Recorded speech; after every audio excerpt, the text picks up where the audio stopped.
পাঁচ ওয়াক্ত তাকবীর উলায় মসজিদে যে সুন্নাত তরিকা, কিন্তু আপনারা নামাজ পড়েন অলসতার সাথে, আপনাদের দেহ থাকে মসজিদে, মন থাকে বাজারে। ঠিক কিনা? আমি একটা গল্প শোনাই, কথা বলুন। বাঙালি এগুলোই চায়, ওয়াজ বাদ দিয়া গল্প গুজব কমেডি কৌতুক হাসি তামাশা, ঠিক না? এগুলো আমি করি না, তবে একটা উদাহরণ দিচ্ছি, তাও আবার আরেক আমার ভক্ত বক্তার কাছেই শুনছি। নোয়াখালীতে এশার নামাজের পর দুই দল মুসলিমের ঝগড়া লাগছে, বুঝলেন? কোথায়? একদল দাঁড়ায় বলতেছে এশার নামাজ 3 রাকাত ইমাম সাহেব হচ্ছে, আরেকদল বলে না 4 রাকাতই হচ্ছে। এ হচ্ছে ধরছে করছে। ইমাম সাহেব তো চালাক, উনি মেহরাবে বসে দোয়া মুজ করতেছে, পক্ষ কোনোটাই দিতে পারে না, চাকরি যাবে তো। মুদি দোকানদার একটা দাঁড়াইছে, দাঁড়ায় বলে আমি কসম করে বলতেছি নামাজ আজকে 3 রাকাত হচ্ছে। মজমা ঠান্ডা, 3 রাকাত হচ্ছে তুমি কসম করে কেমনে বললা? আমার আজকে হিসাব মিলে না। তার মানে বলে মসজিদের সামনে তো আমার দোকান, সারাদিন কেনা বেচা করি, এশার আজান দিলে উযু করে মসজিদে ঢুকি, একদিকে ইমাম সাহেব নামাজ পড়ে আর আমি তার সাথে ইক্তেদা করে হিসাব মিলাই, কি কিনলাম কি বেচলাম, প্রতিদিন আমার হিসাব মিলে। আজকে তো হিসাব মিলল না, তারা নামাজ পড়ছে। এরকম নামাজ 50 বছর পড়লো, আপনি চুরি ছাড়বেন না, সুদ ঘুষ ছাড়বেন না। আপনার নামাজটা হচ্ছে মুনাফিকের নামাজ। নামাজ পড়তে হবে ইমানদারের নামাজ। ইমানদারের নামাজ কিভাবে আল্লাহ বলে দিয়েছেন, قد أفلح المؤمنون الذين هم في صلاتهم خاشعون। নিশ্চিত সফলতা লাভ করেছে মুমিনগণ যারা ঈমান আনার পরে বিনয়ের সঙ্গে নামাজ আদায় করে। তাহলে আমরা কি শিখলাম? ঈমান আনতে হবে আর নামাজ পড়তে হবে বিনয়ের সাথে। পড়বেন? তারপর আল্লাহ পাক বলেন ওয়ামিম্মা রাযাকনাহুম ইউনফিকুন। আর আমি যা দান করছি, এটার ব্যাখ্যা ইমাম বাগাবী তাফসীর মাআরিফুত তানজিলে লেখেন ওয়ামিম্মা রাযাকনাহুম ইউনফিকুন আই মিম্মা আ'তাইনাহুম ইয়াতাসাদ্দাকুন। আমি আল্লাহ যা দান করছি তার থেকে তারা খরচ করে। আমি আমার দিকে তাকাও। এই কথায় আল্লাহ মুমিনকে একটা সূক্ষ্ম বার্তা দিয়েছেন, আমি যা দান করছি তার থেকে খরচ করে। মিম্মা রাযাকনাহুম ইউনফিকুন মিম্মা আ'তাইনাহুম ইয়াতাসাদ্দাকুন।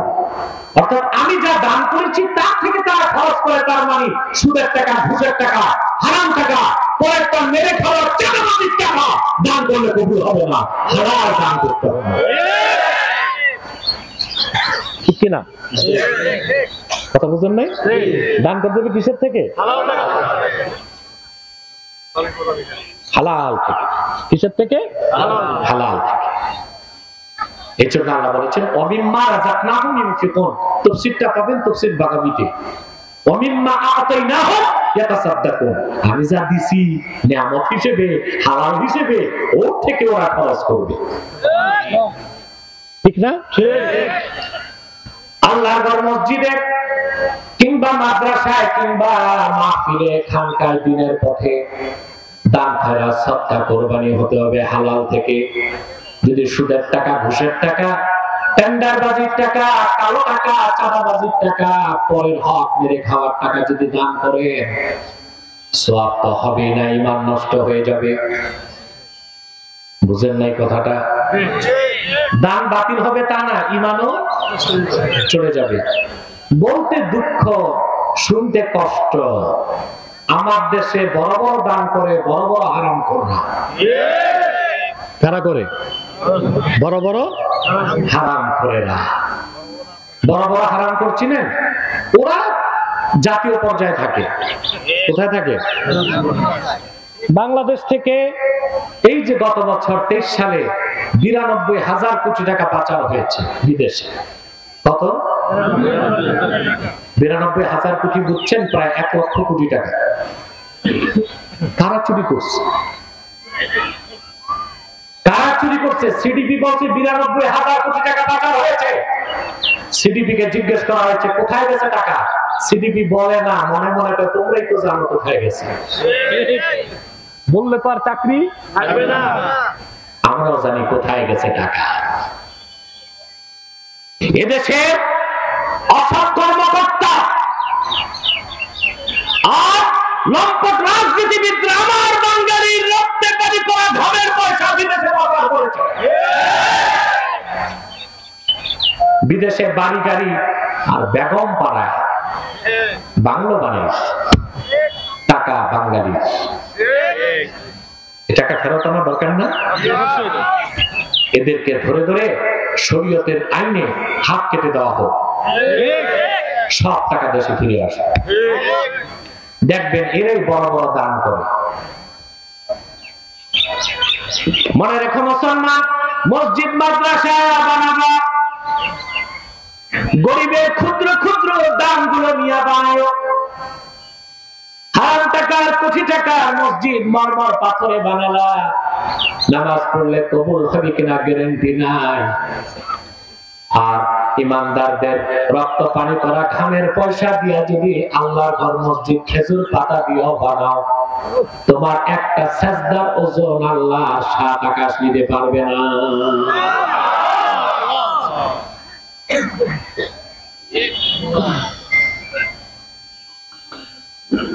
যদি আপনি হারাম টাকা থেকে কোটি টাকা দিয়ে মসজিদ বানান, কিছুই কবুল হবে না।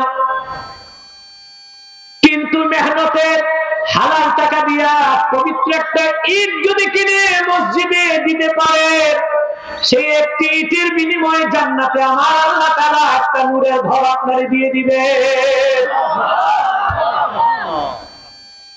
যুবকরা, তোমরা এই কর্মসূচিটা হাতে নিতে পারো।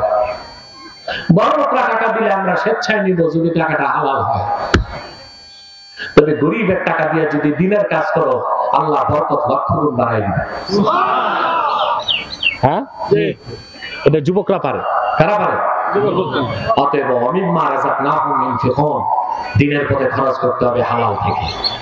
করবেন খরচ ইনশাআল্লাহ। দেখা যায় বাংলাদেশে কোরবানির সময় কম্পিটিশন হয়। ভুইয়া বাড়ি গরু কিনছে কোরবানির জন্য 2.5 লাখ, চৌধুরী বাড়ির কম্পিটিশন আমরা দেবো 4 লাখ। টাকা শর্ট পড়ছে, ব্রাক থেকে সুদে টাকা নিয়ে কোরবানি দেয়। কোরবানি কবুল হইছে না? কোরবানিও গেছে, ইমানও নষ্ট হয়েছে। টাকাও গেছে, ইমানও নষ্ট হয়েছে। এখন একটা প্রশ্ন আসে না যে হারাম টাকা আমি দান করলাম, আল্লাহ কবুল না করলেই পারেন, আমার ঈমান নষ্ট হবে কেন? কথা বলেন, এটা উত্তর লাগবে। সুনান তিরমিজি, আল্লাহর হাবিব ইরশাদ করেছেন, ইন্নাল্লাহা তাইয়্যিবুন লা ইয়াকবালু ইল্লা তাইয়্যিবা। আমার আল্লাহ মহা পবিত্র, বরং তিনি সব পবিত্রতার স্রষ্টা। পবিত্র ছাড়া কিছু দিলে তিনি তা গ্রহণ করেন না। এখন সুদের টাকা, ঘুষের টাকা, হারাম টাকা দান করে কেউ যদি সওয়াবের আশা করে, সে তো বিশ্বাস করলো তার হারামটা নাউজুবিল্লাহ আল্লাহ গ্রহণ করবেন। এই ধারণার কারণে তার ঈমানটা নষ্ট হয়ে যাবে। সেজন্যই আকীদার বিখ্যাত কিতাব শারহ আকায়েদ নাসাফিতে এসেছে, ইন্নাত তাসাদ্দুকা বিমালিল হারামি কুফরুন। হারাম মাল আল্লাহর পথে খরচ করে সওয়াবের আশা করা শুধু হারাম নয়, কুফরি। মনে থাকবে ইনশাআল্লাহ। এখন আল্লাহ বলেছেন তারা আমার প্রদত্ত রিজিক থেকে খরচ করে। খরচটার খাত কি? খাত অনেক। মসজিদে, মাদ্রাসায়, খানকায়, ওয়াজে, মাহফিলে, বুঝলেন? অভাবগ্রস্ত মানুষের অভাব পূরণ করা। কোথায় যাচ্ছ? বসো, মুনাজাত করে যাও। আজান তো আমিও জানি দিবে, বসেন। ইমাম সাহেব যান, শুধু মুয়াজ্জিন থাকো। উনি মুয়াজ্জিন না, আর উনি ইমাম সাহেব না? ইমাম সাহেব যান, আপনি বসবেন, বসেন, নলে যান। আজান দিবে এখন টাইম কত দেখো দেরি আছে এই তো 3:45 আরো তো 15 মিনিট আমরা টাইম পাবো আজান তো 4:15 হয় 4:02 এর পর ওয়াক্ত হয় মুনাজাত না করে একটা লোক উঠার চেষ্টা করবেন না আশা করি আজকের মুনাজাত আল্লাহ কবুল করবেন এখনো যারা বাইরে আছেন নির্লজ্জার মতো দাঁড়ায় আছেন খান বাহাদুর আসানুল্লাহ নাতিপুতি মনে হয়ে গেছে বসতে লজ্জা পায় মাটিতে সমস্ত অহংকারকে মাটির সাথে মিশাই দেন ভিতরে আসেন যারা প্যান্ডেলের বাইরে ভিতরে আসেন মুনাজাত একসাথে সবার সাথে শামিল হন স্বেচ্ছাসেবকদের বলছি ভিতরে চলে আসেন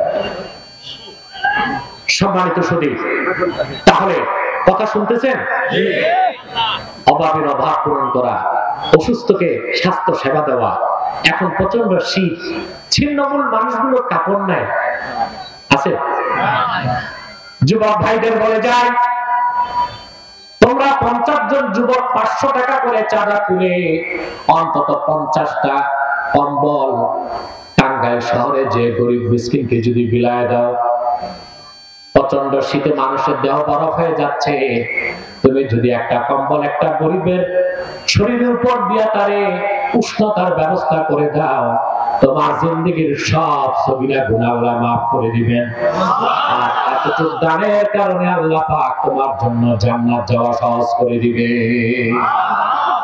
এটাও ইনফাক ফি সাবিলিল্লাহ সুবহানাল্লাহ